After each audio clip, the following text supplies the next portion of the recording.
Tu vois, je t'explique juste un truc. On me dit souvent, c'est bien de fermer le poing. Donc, je rappelle, fermer le poing bien comme ça. Et oui, si t'es un boxeur, c'est top. Mais regarde bien. Tu vois, sur cette partie-là. Si je commence à frapper un coup de poing, je vais me casser la main. Imagine que c'est un crâne, je vais me faire super mal. Alors que, la paume de main, je peux frapper presque en pleine puissance, sans conséquence pour mes articulations. Alors bien sûr, ça peut paraître moins naturel que de frapper paume de main. Mais il faut vraiment imaginer que si tu frappes au niveau du visage, tu vas non seulement jouer sur les cervicales, tu vas avoir un dégât important sur ton adversaire, bien sûr en cas de légitime défense, et surtout tu vas pas te blesser. Et c'est ça qui est important. Parce que si tu arrives à te défendre mais que tu te pètes la main, c'est pas forcément génial.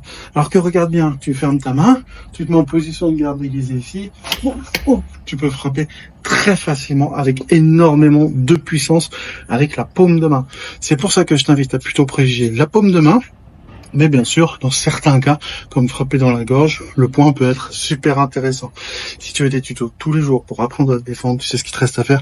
Like, abonne-toi et surtout prends soin de toi et reste vigilant.